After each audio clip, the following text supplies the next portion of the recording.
Hi tears, வீணா சக்தி audio நாவல்ஸ்க்கு உங்களை அன்புடன் வரவேற்கின்றோம். நான் உங்கள் அன்பு தோழி ஆர்ஜே தேஜு. இன்றைய நாள் எழுத்தாளர் வீணா சக்தி அவர்களோட மெய் சிதைக்கும் மௌனம் ஏன் அந்த கதையை தாங்க நாங்கள் பார்க்க போகிறோம். இந்த கதையை நாங்கள் எபிசோட் பை எபிசோடாக பார்க்க போகிறோம். ஸோ பொறுமையாக நீங்களும் கேட்க தயாராக இருங்க. வாங்க இப்போது கதைக்குள்ளே போகலாம். வெயிட், கதை உங்களுக்கு பிடிச்சிருந்துச்சு அப்படின்னா மறக்காமல் லைக் பண்ணுங்கள், ஷேர் பண்ணுங்கள். அப்படியே கதைக்குள்ளே போக முன்னாடி எங்களோட சேனலை சப்ஸ்கிரைப் பண்ணலை அப்படின்னா மறக்காமல் சேனலையும் சப்ஸ்கிரைப் பண்ணிக்கோங்க. அப்படியே பக்கத்தில் இருக்கிற பெல் ஐக்கானையும் சேர்த்து தட்டி விடுங்க. அப்போ தான் நாங்கள் போடுற கதைகளுக்கான அப்டேட்ஸை உங்களால் உடனுக்குடன் பெற்றுக்கொள்ள முடியும். வாங்க இப்போ கதைக்குள்ளே போகலாம். மௌனம் 8. அதிரனின் வீட்டில் அவன் குடும்பத்தாருடன் ஷர்மி, அருள் இருவரும் கூடியிருக்க அந்த இடமே ஊசி விழுந்தால் கூட அதன் ஓசை துல்லியமாய் கேட்கும் அளவு அவ்வளவு அமைதியாக இருந்தது. புவனேஸ்வரி வீட்டார் இன்று காலைதான் கோயம்புத்தூரில் இருந்து வந்தவர்கள். அதன் பின்னர் தான் அதிரனின் திருமண விஷயம் அறிந்தனர். முதல் முறை மகன் தன்னிடம் மறைத்து செய்த விஷயம் அவன் திருமணமாக தான் இருக்க வேண்டுமா என்று புவனேஸ்வரி உடைந்து போய் அமர்ந்திருந்தார். அவரின் அந்த அமைதியை தாங்காது அதை சொன்ன சமாதானங்கள் எல்லாம் அவர் செவியுள் சென்றதா என்றே தெரியவில்லை. பின் எப்படி மூளை அவன் சூழ்நிலையை கிரகிக்கும்? தன் மகன்தான் இன்றி திருமணம் செய்து கொண்டான் என்பதோடு இத்திருமணம் எவ்வாறெல்லாம் ஏற்பாடு செய்யப்பட்டது என்பது தொடங்கி ஷர்மி அதிரனின் தோழி முதற்கொண்டு ஆருத்ரா அதிரன் இருவருக்கும் முன்னரே இருந்த அறிமுகம் வரை அனைத்தும் அறிந்து கொண்டவரால் அதை ஜீரணிக்க முடியவில்லை. இருந்தும் ஒரு வழி தரும் ஒரு வார்த்தையை கூட அவர் நான் உச்சரிக்கவில்லை. 1000 ஆனாலும் அவர் பெற்ற மகன் அவன் அல்லவா? தான் ஏதும் மனம் சுணங்கி ஒரு வார்த்தை சொல்லி அதை அவன் காலம் முழுக்க சுமக்க வேண்டாம் என்று நிதானம் காத்தார். அம்பிகா தம்பி மனைவி விடாது முறைத்து கொண்டிருக்க தனசேகர் தன்னாலும் எதுவும் காரியமாகும் என்பது போல் மனைவி அருகில் நின்று வேடிக்கை பார்த்திருந்தார். அம்பிகா கையில் இருந்த மொபைல் வழி இது எல்லாவற்றையும் லைவாக பார்த்து கொண்டிருந்த நர்மதா தான் பேச்சை தொடங்கினாள். கட்டி கொடுத்தாலும் மகள்களும் குடும்பத்தில் அடக்கம் என்ற புவனேஸ்வரியின் கொள்கை மகனின் வாழ்வில் விளையாட இருப்பதை அறியவில்லை புவனேஸ்வரி. என்ன அதி, என்ன பண்றது? எல்லாம் பண்ணிட்டு சமாதானத்துக்கு 1000 காரணம் சொல்லிட்டு இருக்க. அம்மா உன் மேல எவ்வளவு நம்பிக்கை வச்சிருந்தாங்கன்னு உனக்கு தெரியும் தானே? ஏன் நாங்களும் தானே. இப்படி நாங்க யாருமே இல்லாம உன் கல்யாணத்தை நடத்திட்டு வருவேன்னு நாங்க கனவுல கூட நினைக்கலையேடா. இதெல்லாம் நீ பண்ணலடா. உன்னை பிடிச்ச கிரகம் இப்படி எல்லாம் பண்ண சொல்லி உன்னை தூண்டி விடுது.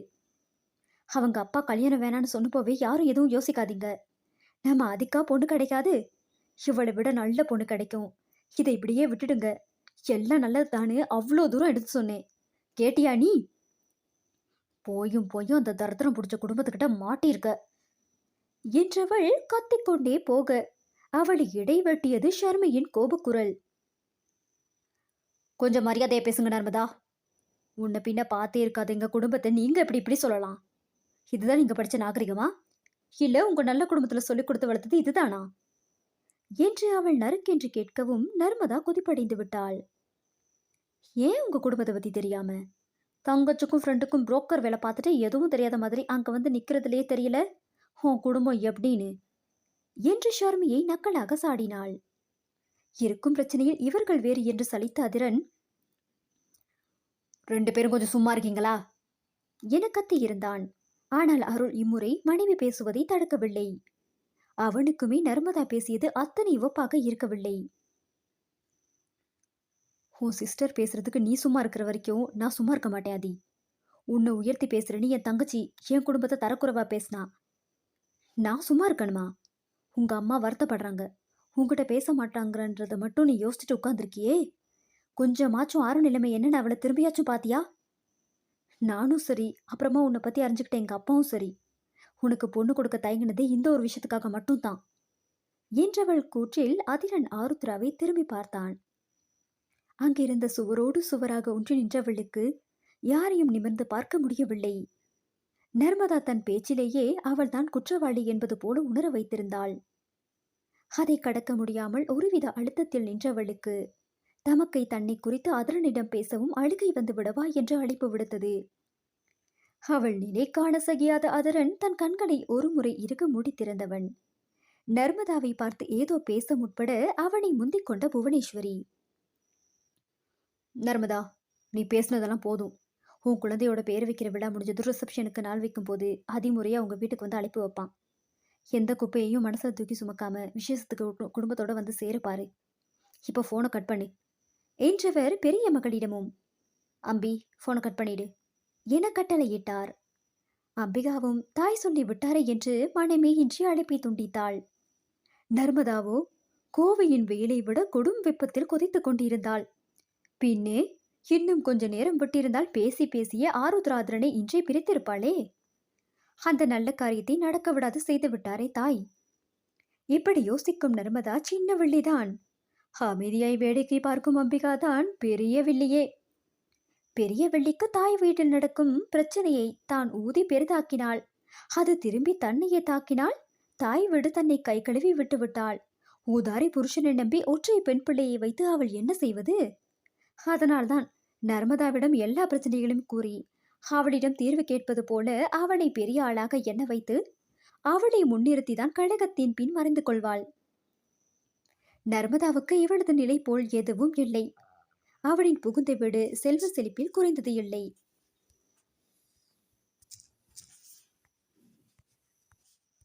அதனால் அவளுக்கு பிறந்த வீட்டு ஆதாயம் எதுவும் தேவையில்லாததால் அவள் எதையும் தயங்காது பேசிவிடுவாள்.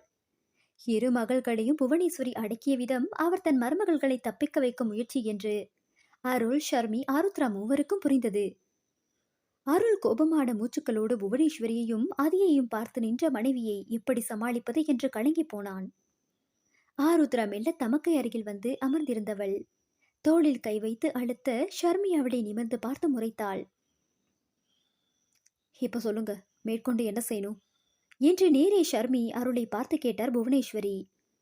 அருள்தான், எங்களுக்கு மறுபடி முறையா கல்யாணம் பண்ணி பொண்ணு அனுப்பதான் விருப்பம். ஆனா உங்க மகனுக்கு அதுல விருப்பம் இல்லைன்னு அன்னைக்கே சொல்லிட்டாரு. அதனால ரிலேட்டிவ்ஸ் எல்லாருக்கும் ரிசப்ஷன் வச்சு இவங்க கல்யாணத்தை அனௌன்ஸ் பண்ணிடலாம். அதோடவே ஆருக்கு பண்ண வேண்டிய சீரையும் பண்ணிடுறோம். அது எதுவும் வேண்டாம் சார். மேரேஜ் ரெஜிஸ்டர் பண்ணிட்டு எங்க வாழ்க்கையை நாங்க பாத்துக்கிறோம். யாருக்கும் தெரிவிக்க வேண்டியதில்லை. அப்புறம் சீர்னு எதுவும் இங்க வரக்கூடாது என்று உறுதியாய் சொல்ல அருளுக்கே சலித்தது அவன் பிடிவாதம். அன்று ரிசப்ஷன் பற்றி பிறகு பேசுவோம் என்றான். இன்று அது எதுவும் வேண்டாம் என்கிறான். என்னதான் இவன் கணக்கு என்று அருளுக்கு மண்டை காய்ந்தது. அருள் அமைதியாய் புவனேஸ்வரியை பார்த்தவன் திரும்பி ஷர்மியை பார்க்க ஷர்மி சாமியாட ஆரம்பிக்கும் அறிகுறி நன்றாகவே தெரிந்தது. இந்த முறையும் அருள் அவளை தடுக்கவில்லை. ஏனென்றால் தடுக்க முடியும் என்று தோன்றவில்லை, அவ்வளவுதான். அதி, எல்லாத்துக்கும் ஒரு லிமிட் இருக்கு. நானும் பொறுமையா போலான்னு போனா நீ ரொம்ப தான் என்ன சோதிக்கிற. என்னடா நினைச்சிட்டு இருக்கோம் மனசுல? நீயா உன் தங்கச்சியை பிடிச்சிருக்குன்னு பொண்ணு கேட்ப. பழகுன பாவத்துக்கு உனக்கு உதவி பண்ணா ஹோம் வீட்டு ஆளுங்க என்ன கேவலமா பேசுவாங்க. என் தங்கச்சியை தரைக்குறவா பேசுவாங்க. இதெல்லாம் நான் பார்த்துட்டு அமைதியா போயிடணும் இல்ல? நல்ல வேலை, இப்படிலாம் நடக்கும்னு கணிச்சு எங்க கூட வர இருந்த அம்மா அப்பாவை நிறுத்தினேன். வந்திருந்தா அவங்க வயிறு நல்லா குளிர்ந்து போயிருக்கும். ஆமா, தெரியாம தான் கேக்குறேன். அது என்ன, எல்லா முடிவையும் நீயே எடுத்துட்டு அதை ஆறு வேலை திணிக்கிற? ஏன் அவளுக்குன்னு எந்த ஆசையும் இருக்கக்கூடாதா என்ன? அவளுக்கே தெரியாம தாடி கட்டி நீ வாழ்ந்ததும் வந்தால. அந்த ஒரு விஷயத்த மனசுல நிறுத்தியாச்சும் அவன் மரியாதைக்காக வச்சும் இந்த ரிசப்ஷனை நடத்துற வழியை பாரு. இல்ல இல்ல என்ன இல்ல, ரிசப்ஷன் நடந்தே ஆகணும் என்று சீறியவள் பின் சற்றே தன் குரலை தனித்து, யோசிச்சு பாரதி, நம்ம என்ன பண்ணாலும் நம்ம பின்னாடி வருவான்ற நம்பிக்கையில தான் அவ பெர்மிஷன் கூட இல்லாம தாலி கட்டின. நீ கூப்பிட்டு அவ வரமாட்டேன்னு சொல்லியிருந்தா அங்க எங்க வீட்டு ஆளுங்க முன்னாடி உன் மரியாதை என்ன ஆகியிருக்கும்? அவ மரியாதையை நீயும் விட்டு கொடுத்துறாததி என்று இறைஞ்சுதல் போல முடித்தாள். அவள் பேச்சு தன் குடும்பத்தை தாக்கி வந்தது புவனேஸ்வரிக்கு புரிந்தது. நர்மதா பேசியதற்கு பதிலடி என்றும் புரிந்தது. அதுவும் தன் முன்னே தன் மகனிடா அது இது என்று மரியாதை என்று பேசுவதும் என்று மொத்தத்தில் அவளிடம் எதுவுமே பிடிக்கவில்லை புவனேஸ்வரிக்கு. இவளே இப்படி என்றால் இவள் தங்கை எப்படியோ என்று அவர் எண்ணம் பயணிக்க ஆருவை நிமிர்ந்து பார்த்தார். அவள் இது எங்கு போய் முடியுமோ என்று பரிதவிப்பாய் பார்த்து நின்றாள். அதற்குள் ஷர்மியின் பேச்சில் ஆருவின் தன் மேலான எல்லையற்ற அன்போ நம்பிக்கை எல்லாம் உணர்ந்து இடையிருந்த அதிரன்,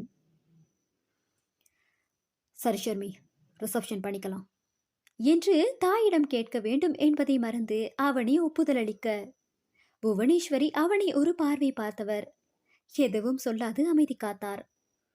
அவர் முகமாற்றத்தைக் கண்ட அருள், அம்மா, நீங்க என்ன சொல்றீங்க என்று அவரிடம் கேட்டான்.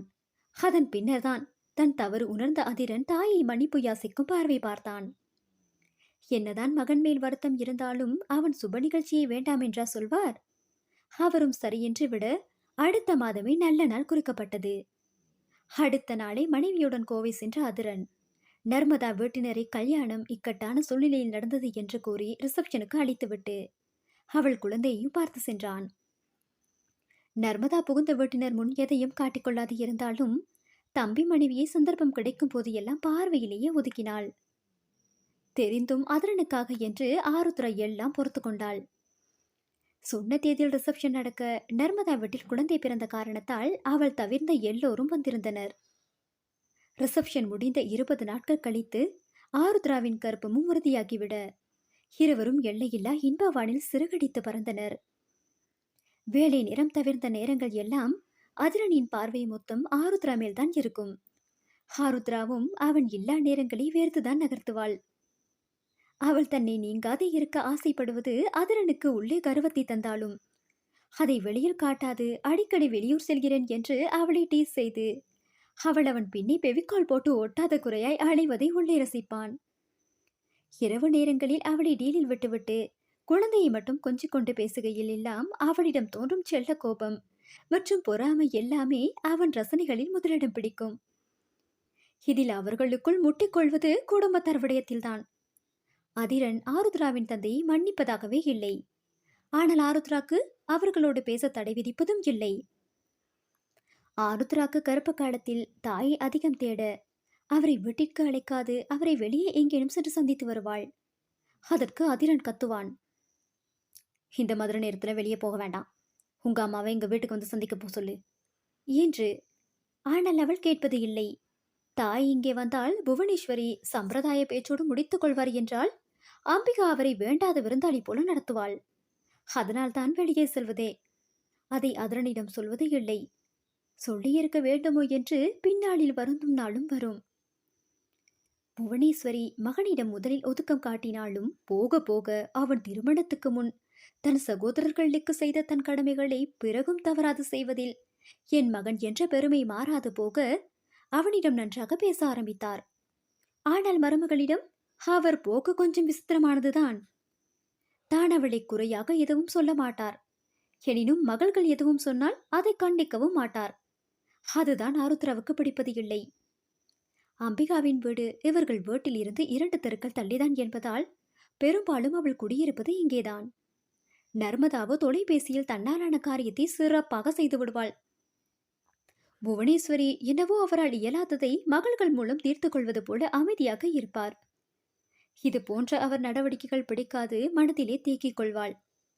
சில நேரங்களில் அதன் பிரதிபலிப்பை அதனிடம் காட்டி இருவருக்கும் முட்டிக்கொண்டாலும் அவனோடு அணையாது. உறக்கம் கூட அவளை அணைக்காது. ஆகையால் தலைகீழே நின்றாகிலும் அவனை சமாதானம் செய்து விடுவாள். இப்படி சென்று கொண்டிருந்த வாழ்க்கையில் யார் கண் பட்டதோ, வளைகாப்பு முடித்து வேலை விஷயமாக பெங்களூர் சென்றவனுக்கு தொலைபேசியில் கிடைத்த செய்தி, ஆருத்ரா புவனேஸ்வரியை தள்ளிவிட்டதில் தாய் ஹாஸ்பிட்டலில் உயிருக்கு போராடி கொண்டிருக்கிறார் என்பதுதான். இந்த கதையோட தொடர்ச்சியை அடுத்த எபிசோட்ல பார்க்கலாம். தேங்க்யூ.